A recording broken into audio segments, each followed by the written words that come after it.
So this evening marks the final presentation in a series of presentations on our 2024-25 school district's budget.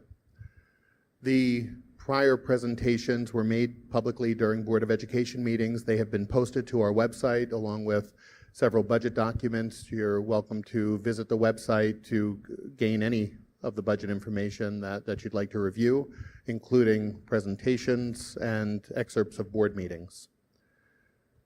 As always, I'll begin with our district's vision. This was a vision that we developed several years back, and it remains as relevant today as it was then. And our budget should tell the story of our school district's vision. And a large part of that vision is educating the whole child. You've seen this slide before. You'll see this slide next year. You'll see this slide the year after that, because that's an important part of who we are. Not just looking at one aspect of the instructional experience, but taking into account all aspects of the instructional experience. We have achieved great things as a school district. It is remarkable. The list of accolades goes on and on and on, but the greatest success that we will ever experience is the success of our students. And you saw that tonight in the Good News presentation. It was such a fitting presentation for this evening, and success can look differently. From instance to instance, experience to experience, success can look differently. Tonight, we saw great success of our instructional program through the performing arts, and it's something that I was heartened to see. I was heartened to see how many students participated in the program, the joy of learning, the confidence in presenting something relatively new to them to a community in front of a packed audience, in front of a camera that will be posting this to our cable channel and to the internet tomorrow. But our story continues, and our story is an evolving one. We continue to create new opportunities for students. In fact, the picture on the right is a picture of our first ever girls flag football program that has been an enormous success in our school district. And we continue to write new chapters in that storybook with each passing year. The excellence of our district is well documented. I won't read the slide to you, but the excellence of our district is well documented and needs no introduction. The opportunities afforded to our students are plentiful, and they're afforded to our students because of the vision of our board, the leadership of our school and district administrators, and the support of our families and community. 69 athletic teams, 88 co-curricular clubs across the middle school and high school. 64 at the high school, 24 at the middle school. Theater arts, band, orchestra, science research, chorus, robotics, dance, and so many elective courses. I'm finishing up my 7th year here in the district, and I believe we have added new courses in each of those years, and they have been exciting new opportunities, not just new courses, but new adventures, new opportunities for our students, opportunities that they would not have had otherwise. We're still seeing the benefits of the new engineering program. And I say new engineering program, but the reality is we've now created a sequence, and the engineering program continues to grow and continues to impress us. We have an aeronautics program, and that program is exciting. We're building enrollment, building the program within our schools so that more students can take advantage of the opportunity. And much of this with regard to programming starts with our budget process and the budget development process, to be specific. And that process begins in earnest in November. We begin meeting with the various department heads. We begin meeting with the principals in the buildings. We hear input from our students. We hear input from our community. We research best practices, the latest and greatest in courses that are being offered in high schools, not just regionally, but across the country. And we put it all together within the confines of the budget framework to come out with this evening's presentation. And I'll start the presentation, the substance of the presentation, by presenting to you a single picture. It's the picture of a student. We have over 3,400 students in our school district, and nothing means more to us than our students. And we try to offer as many opportunities as we can to our students. Certainly academic programming, athletics programming, co-curricular opportunities, transportation. We transport 2,800 children each day. Some days it's a little less. We provide a food service program for 3,400 children, with about 3,000 children participating in the program in some capacity every day. We have great performing arts, special education services, academic intervention services, tiered support programs. We provide clinical health. We provide health services within our building and athletics. So many different facets to what we do each day. And then there are environmental factors that press on the budget. There's a tax levy cap. There's the expiration of COVID funding, federal funding that was apportioned to school districts to fund some of the shortfalls that were observed during the COVID pandemic and to help us emerge from the COVID pandemic. Those funds are expiring, but the needs are still there. And it's incumbent on the school district's budget to be able to absorb those critical services that were afforded to our students, such as psychologist services and other mental health support. ERS and TRS increase. Transportation costs increased by approximately $500,000 as a result of an RFP. There's an inflationary reality. You see that in your own lives. We see that in schools. Schools are not immune to the reality of inflation. Whether it's in heating our school buildings, the over 360,000 square feet of our buildings, or maintaining the physical plant, or every other aspect of purchasing. Rising liability insurance costs, rising health insurance premiums, those are all factors external to the district that impact the budget development process. And to be a little bit more specific about those external factors or environmental conditions, this slide captures some more specific detail. And again, I won't read it to you, but it will be available certainly on our website for our community to view. Enrollment drives everything that we do, not just from a numeric standpoint, but also from a needs standpoint. Our mission, our charge is to meet the needs of our students. And as the needs evolve, the way in which we meet those needs and the services we provide and the staffing we hire must also evolve. And that's a reality that we'll share in this budget. Another factor that our community may have heard of, I'm certain our board has heard of this, is the decrease in foundation aid. This is a net difference of approximately $213,000 of money that Yorktown should have received. And that's made up of two components. There's a $50,000 reduction, and if the correct formula was applied, our foundation aid should have been approximately $163,000. So when you take the $163,000 we should have received, coupled with the $50,000 we're losing, it's over a $200,000 impact. And we're hopeful that in the final governor's budget, those monies are restored so that the formula, which they finally got right at the state level, can be correctly applied. We are expecting the governor's budget on April 1st. However, we are hearing that it will be delayed. We don't have a specific time frame as to when we'll receive the final state aid runs, but we do understand that April 1st is an unlikely target that has been set. But we remain hopeful. So this was one of the more challenging budgets to develop. We had to balance student needs, program needs, and always a sensitivity to taxpayers. There are unfunded and underfunded mandates that we're working with, and the decrease in state aid certainly did not help.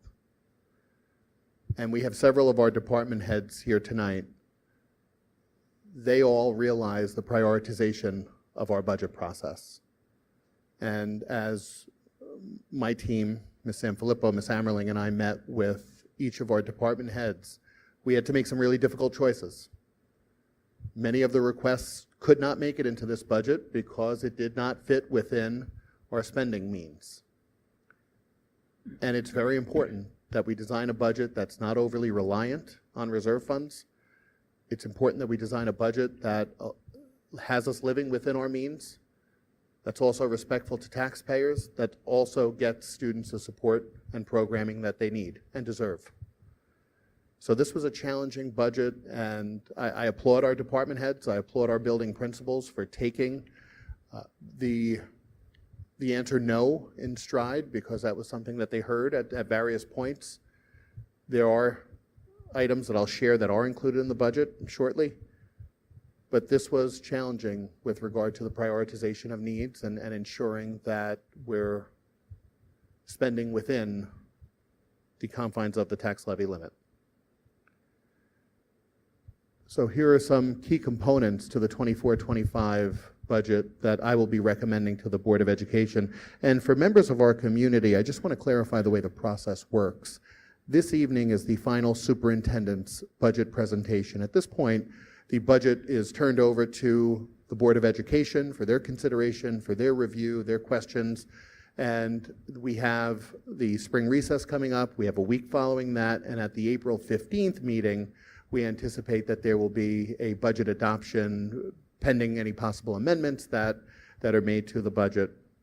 But I believe that what I'm sharing this evening is a very thoughtfully prepared, very considerate budget. It's respectful of all the departments. It's respectful of all the student needs that we have. And I look forward to sharing with you these key components. So first and foremost, all of our existing programs remain intact. So we'll be able to continue to offer some of the all of the great courses that we have been offering, obviously enrollment dependent. We'll continue to be able to offer the extracurricular activities, the performing music programs, and all of the other great opportunities that our students have. Class sizes will once again be maintained at or below Board of Education guidelines. Certainly class size is an important consideration for us, and we're pleased to be able to deliver you sections that will be below the guideline or certainly not above the guidelines. We're making an investment in orchestra, chorus, and band, or I'm recommending that we make an investment in orchestra, chorus, or band by hiring a 1.0 FTE at the middle school. And this was a very strategic and thoughtful addition, and I very purposefully put it early in the presentation because I believe that this will be enormously impactful in our orchestra, band, and chorus program. So by hiring a split position across orchestra and chorus, we can restore some of the shared teaching assignments. Currently, I'll share with you, we have some of our band teachers teaching chorus. So by hiring someone in chorus, we can not only create continuity within the choral program, but we can also restore the band teachers back to band lessons within the band program to further strengthen our band and consequently our chorus programs. And that would be similar happening in orchestra as well. So I'm excited about this addition because it's not just one teaching position. The implications on our band program at the middle school, which ultimately feeds into our high school program, are enormous. And this is one of those, I can't tell you how many meetings we had on this one position and the implications of this position. So my thanks to Mrs. Ammerling, to Ms. Horowitz for just putting their brains together and inviting me to be part of this process and having me be part of this process, because I believe that this will have an enormous impact on our band program and our chorus program. I'm also recommending the FlexPath program at Yorktown High School. Ms. Almeida presented this at the last meeting, and it's truly an innovative program. You've heard about therapeutic programs, you've heard about alternative programs, but we believe that this is the first of its kind therapeutic and alternative program, and it's truly exciting to be able to meet the needs of our students in this capacity. And in addition to meeting the needs of our students, we also believe that there will be some revenues saved as a result of keeping our students in district rather than having them serviced outside of the district at out of district tuition rates. So we believe that there is a positive financial impact to this as well, in addition to the importance of serving students within our school district. I'm also proposing a school psychologist district-wide. We're seeing the needs of our students increase. Clinically, from a mental health standpoint, our clinicians are reporting an increased need. And our psychologists are spread thin, and we certainly need the additional support. I think Ms. Almeida would vouch that 2 positions would be warranted in her department, and possibly even more than that. We believe our budget can support 1 additional psychologist. We're also looking to include modified sports with these 3 specific sports in mind. We very strategically selected these sports: boys volleyball, girls field hockey, boys and girls cross country. Currently, in our community, and our community does such a great job of offering so many recreation youth sports programs, and there's so many varieties, but if you're looking for boys volleyball, you'd be hard-pressed to find that. If you're looking for girls field hockey, you'd be hard-pressed to find that. For us, as a school district, it creates a feeder program. It creates greater interest and sustainability in 2 programs that have not seen the highest enrollment. And it also creates opportunities for children where those opportunities otherwise don't exist. And for a modest investment, we get to bring these opportunities to our students. And boys and girls cross country, it's long distance running. It's a great life skill for students, and to begin that in middle school is a great opportunity for not just our students, but for our school community at large.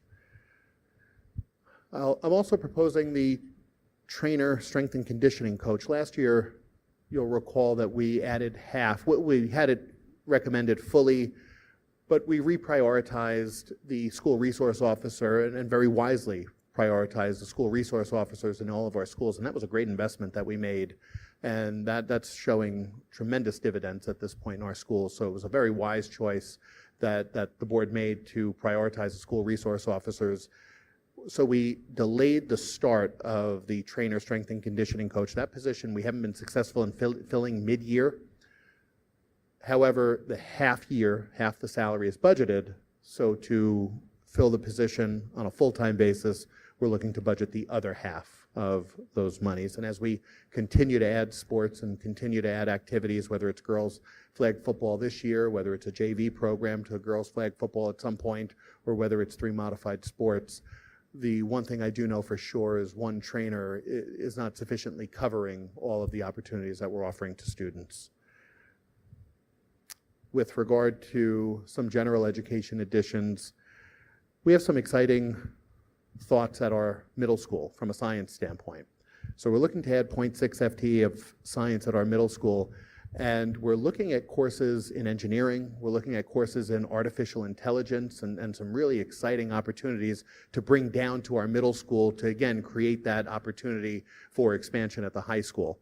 So very exciting work happening. Again, my thanks to Ms. Ammerling and Ms. Horowitz for their creativity, their thinking outside the box, leveraging the expertise of our staff and the training of our staff to provide something new and exciting for our students. We're looking to add an elementary kindergarten section. We're seeing numbers at the kindergarten level, specifically at Brookside, rise, so this position would be allocated to Brookside School. We're seeing that kindergarten number certainly rise and warrant an additional section. We're looking to introduce American Sign Language into our middle school and high school. So we would phase this in, so it wouldn't be middle school and high school simultaneously. We're still developing the phase-in plan. It's a little bit early, as students are not fully scheduled yet at the high school. We're in the scheduling process, but we're not fully scheduled at the high school. So we are looking to add an American Sign Language program. As numbers in French do continue to decline, we are looking to offer another new and fresh and exciting opportunity to our students. Obviously, some of the less glamorous components of the budget are necessities of the budget. Upgrading our network switching, looking at network security and network infrastructure is always an important piece here. You saw in Ms. Forsberg's presentation, we have thousands of devices connected every day with almost no downtime. As Ms. Forsberg and I were discussing her presentation last week, I told her that it would be wise to put in some downtime. Although neither of us could remember any time that our systems were down, we didn't want to make the definitive statement that we've experienced no downtime at all. But truth be told, neither she nor I were able to remember a point this year where our networks were down completely. So That's a function of maintenance and continuing to keep the network equipment new and reliable. And so we'll continue that investment. We do, obviously, everything from the phones to the digital signs to the fire systems to the instructional spaces in our district, whether it's a Chromebook, a MacBook, an iPad, a PC, a laptop, are reliant on technology in some capacity. Our cafeteria point of sale system is another example. Our library book checkout system all relies on technology. So ultimately, the impact of the 24-25 budget is on this slide. I'll focus on the bottom three numbers because that is what we anticipate the community will experience with regard to an increase in their tax rate. We anticipate a 2.07 tax rate change in the town of Yorktown, which comprises the vast majority of our tax base. A tax rate change of 2.95% in Newcastle, and a tax rate change in Cortland of 0.02%. And it's important to note that the 24-25 budget is below the allowable tax levy cap, so we are in compliance with the tax levy cap. I do want to share a little bit of history with our community, a history of fiscal responsibility. As I look at certainly the years from 2014 through 2019, 2020, pre-COVID environment, our increases were well under a point in each year. The world's a little bit different in a post-COVID environment. We're seeing that. We're seeing whether it's an inflationary impact that's putting external pressures on our budget, whether it's the needs of our students that we're supporting, that we'll continue to support. Our role and our goal is to meet the needs of our students, and we have done so in a way that I would describe as responsible to our taxpayers and sensitive to our taxpayers. The STAR program will continue to be administered by New York State. That is not a district program. At times I do receive inquiries about the STAR program.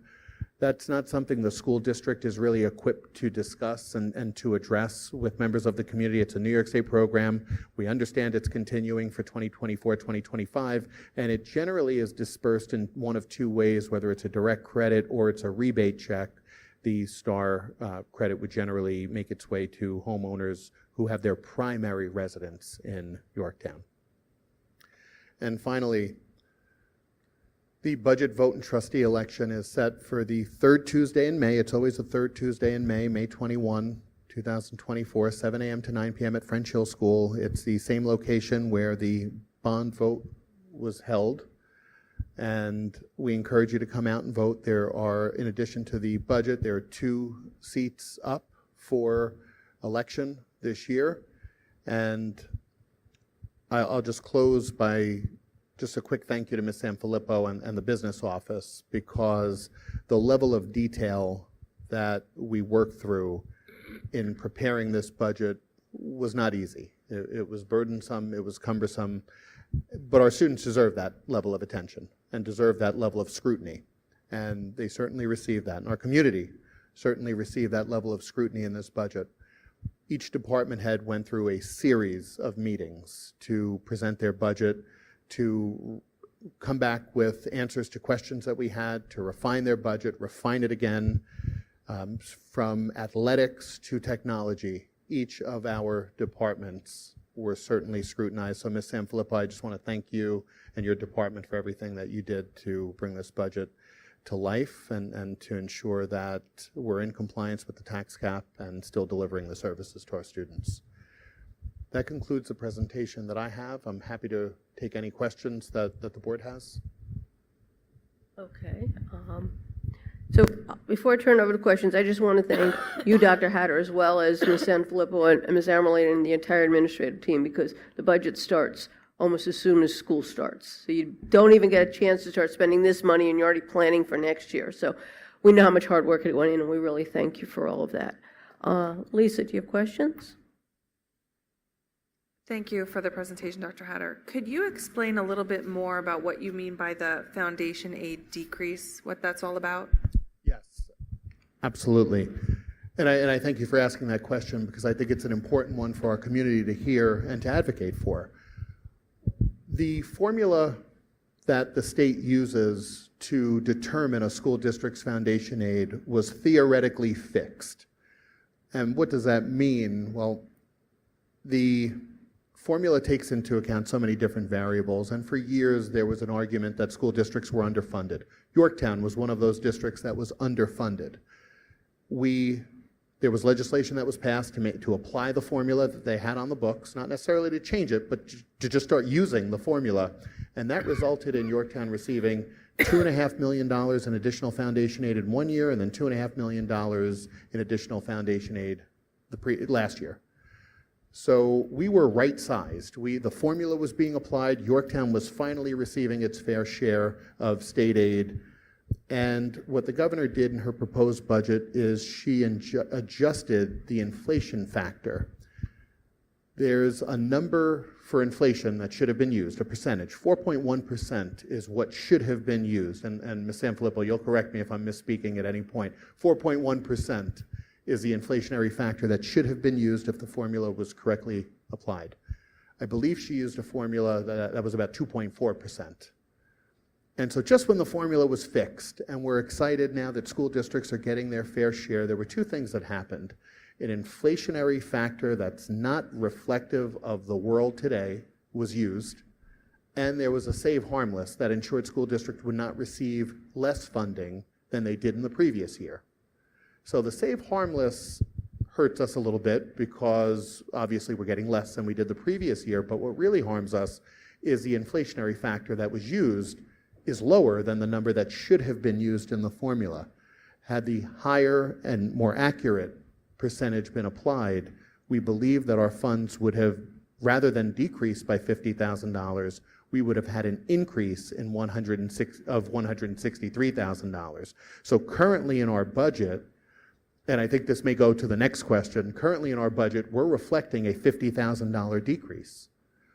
If the formula is corrected, and I'm optimistic that some of the advocacy efforts that we have done, whether it's locally or as a superintendent's group or as PTAs or as communities have done, my hope is that if that's corrected, we'll replace that minus $50,000 with a plus $163,000 number, and that may go to, well, what do you do if you do get that money? The reality is, if the budget's delivered on time, we'll be able to answer that question. If the budget is delivered after you adopt it, then there'll be a different answer to that question, and the adoption for the board will come on April 15th.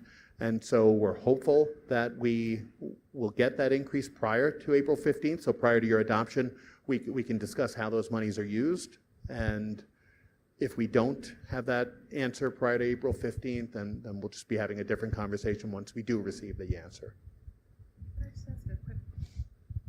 Can I ask a quick follow-up?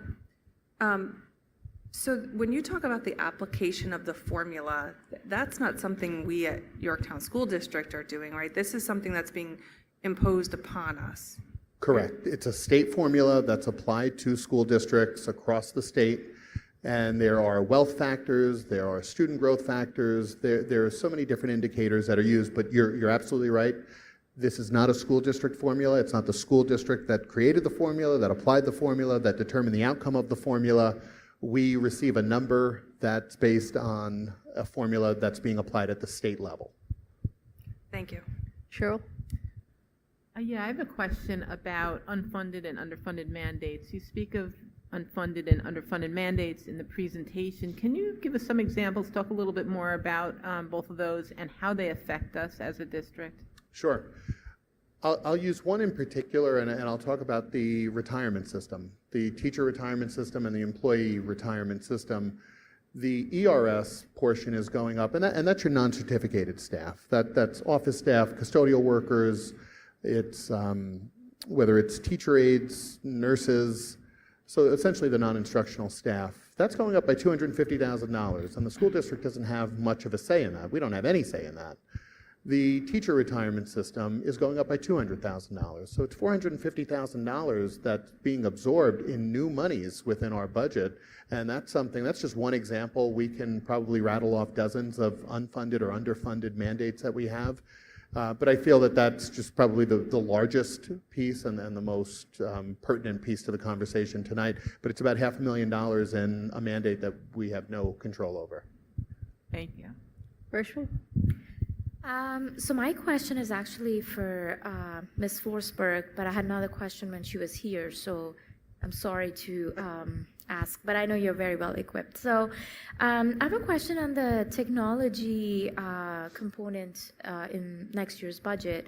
So does this factor in network upgrades, like Wi-Fi upgrades in the buildings? Because as the years have gone by, I think we have more devices and more users on the same infrastructure. Yep. So that's a great question, and you're 100% correct in your observation and assessment of the demands on the network. So there are a couple of components. There's the hardware, there's the bandwidth piece.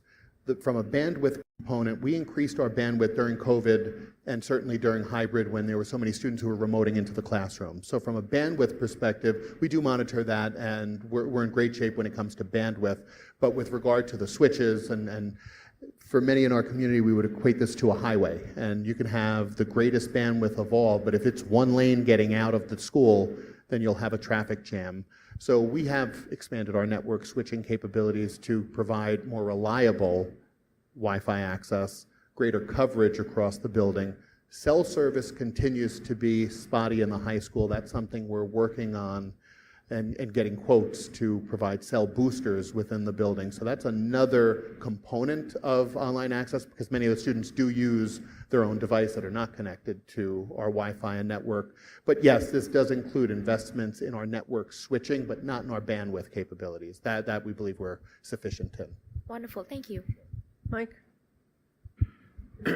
So, Dr. Hatter, there's been a lot of talk in the news around some of our local districts that have had large reductions in their budgets, but that doesn't seem to be happening to us. So could you maybe explain why we're in maybe a better financial position than some others are? Well, first of all, I think it starts with a great Board of Education, because it's your stewardship of taxpayer monies that makes all the difference. So you have an audit committee, you have a fiscal advisory committee, and your oversight of the district finances is incredible. But with regard to some of the neighboring districts and the financial circumstances that they find themselves in, it's concerning to see. What I will tell you is that we're not in that situation, nor do I foresee us being in this situation, for a few reasons. The first is we live within our means, and we spend within our means, and we settle collective bargaining agreements within our means. And I must say, our teachers' unions have been great, our administrative unions have been great. They're all a pleasure to work with. They recognize the circumstances in the community. They recognize the importance of fiscal stability and responsible stewardship of taxpayer monies. So what I would share with you is, I believe on the expenditure side, we have demonstrated a very serious commitment to our taxpayers while still honoring our duty to our students. Our department heads will tell you that they walked in with X number of dollars in requests, and they walked out with a number far less. It would have felt great to say yes and to provide all of the requests and honor all of the requests that they initiated, but that's not the reality, because we don't want to create a situation where we're relying heavily or over-relying on fund balance, and we're spending our budget and then some. And that has not been the case in our school district. And also, when I look back at the history of fiscal responsibility slide, we go out to the community what we need to run a program. We don't overtax our community. We don't overexpand our programs. We don't overextend ourselves. We've maintained a AA+ credit rating, and I really do believe the competence of our business office is second to none. I really do believe that we have the greatest business office in the region. There are a lot of questions and meetings and time that we spend scrutinizing the budget and our expenditures and making sure that contracts that we sign, whether it's collective bargaining or for legal services or otherwise, those contracts are within our means. And that's a really, really important part of our operation. And honestly, it starts with you as our board, because it's your oversight of the budget that really sets the tone for us. And I appreciate your attention to our budget. You've all done such a great job in that regard. If I can say that, you all have done such a great job in that regard. And I think that our reserve funds reflect that. I think our credit rating reflects that. I think the budget we put forward with the responsible tax rates that we put out all reflect that. So yes, I do see circumstances in surrounding districts, and I'm happy to say that that's not the case here in Yorktown. Catalina? Hi. I see that you already have projected numbers for elementary kindergarten. Is that due to the UPK program, or are parents registering earlier for kindergarten? Having the UPK program certainly helped us to forecast the enrollments, but no, this number for kindergarten is based on students actually enrolled for September, students who will be turning 5 by December 1st of 2024, who live within the school district's catchment area.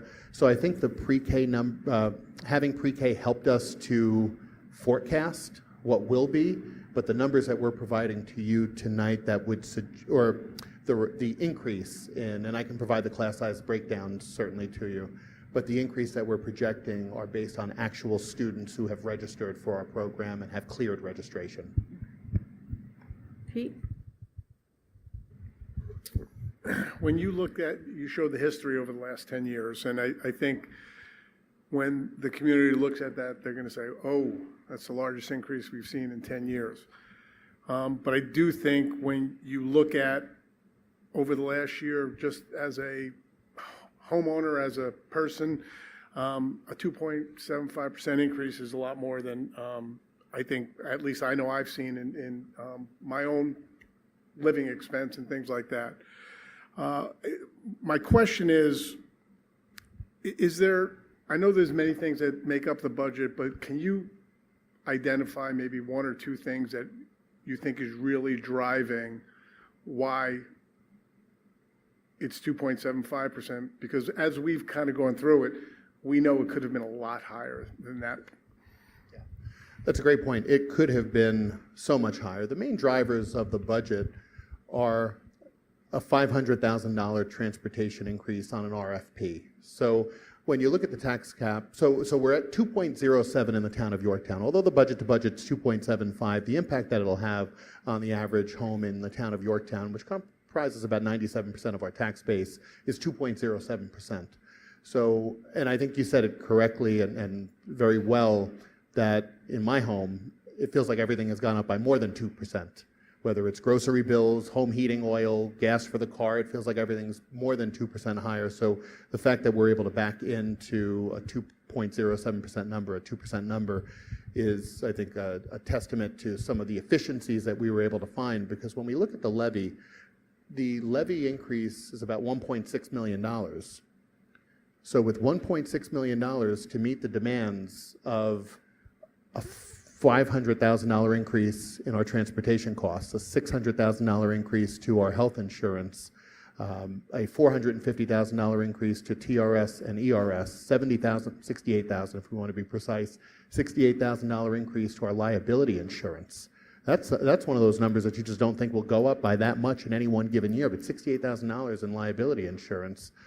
When you take all of those factors and add those together, we haven't put one piece of paper in the school, one pencil in the school. We haven't put a teacher in a classroom at this point, and those numbers have taken the lion's share of our tax levy increase. So how do we make these other things happen? We find other efficiencies within the program, whether it's a teacher retirement and we're replacing an outgoing veteran salary at an incoming teacher's salary, or there are other efficiencies that we're able to work with other school districts, whether it's consortium purchasing or joint service agreements.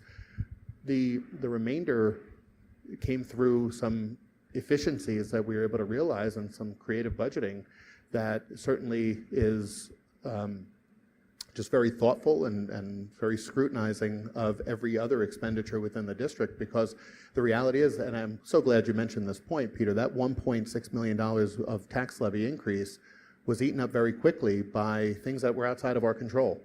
And so we got very creative, and that's why I really do mean this was one of the most challenging budgets that I've ever put together, because you still want to give new opportunities to students. And it's so great that children will have the opportunity, whether it's American Sign Language or middle school engineering or middle school AI courses or modified sports. It's so great that we're still able to do these, or potentially have these programmatic ads to our district while overcoming some of the obstacles that the inflationary or the external environment placed on us. So last week, when you gave us the instructional presentation, the FlexPath program was just proposed, and I am very happy that it made it into this budget. And I know how hard you had to find the money to do this, but I just think this is such a wonderful opportunity for some of our really struggling students, and to be able to keep them in district where they belong and give them these opportunities. Just want to thank you for keeping that in the budget. I'm very happy for that. And my thanks to Ms. Almeida and her team. This doesn't happen unless Ms. Almeida works with a team of clinical experts in our schools, thinks creatively, because there's no blueprint. We talked about this last week. There's no blueprint to create this hybrid program. It's just creativity and expertise coming together with an unwavering commitment to our students. So just my thanks to Ms. Almeida and her team for coming up with such a novel program. That's what makes it exciting. Lisa? I'm good, thank you. Cheryl? I'm good, thanks. Rashmi? I'm good, thank you. Mike? I'm good. Catalina? I'm good, thank you. Pete? I'm good. All right, I just have one other question. Then, when you talk about the tax rate, the proposed tax rate increases among the three communities, can you just explain the differentiation and that we don't have any control over what those numbers come in We do at? not. We do not. These are set with the respective assessors. These are equalization rates, and that's the overarching factor here that makes this determination. The Yorktown Central School District does not assign this number to any of the homeowners or residents in each of these municipalities. It's a big function of equalization rates and set within the assessor's office. And Lisa, correct me if there's anything I left out on that. It is a factor of the equalization rates, which are set at the state level, and then it's also the fluctuation in the full assessed values of each of the communities. So as one community's full assessed value will go up and others will go down, that'll also impact the tax rate as well, in addition to the equalization rate. Okay, great, thank you. All of these presentations are online. Is there a place for the community to ask questions if they have questions? Yes, and my thanks to Brian for just revamping the website a little bit. So www.yorktown.org/budget is where you can find that link. There will be a banner on the top of the website. If it's not there already, it'll be there tomorrow morning. That will give you access to all of the budget presentations, budget documents for the community to review. We have tried to make this process as transparent as possible. I'll be delivering presentations to the community similar to the presentations that were delivered during the bond. So yes, everything is available, and on that website, there's an opportunity to ask a question about the budget. So we give our community that direct access to be able to ask a question.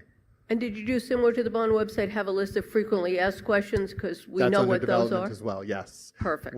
Right now, we're at the point where we're so early in this, we're just presenting the budget to you. So we've taken questions from the last meeting. We'll certainly take the questions from this meeting, and that'll all go into the FAQ. And as new questions come in, we'll add that to the FAQ as well. So terrific. So this is now the board's budget, and we have our next meeting, we have another opportunity to review, ask additional questions when we have more detail to look at. And then on the 15th is our adoption date, and hopefully the state will have done the right thing with their budget and approved it. Yes, and if we get that number, obviously, once we get that amount, we'll certainly share that with the board for your consideration. All right, terrific. Anybody else? All right, thank you very much.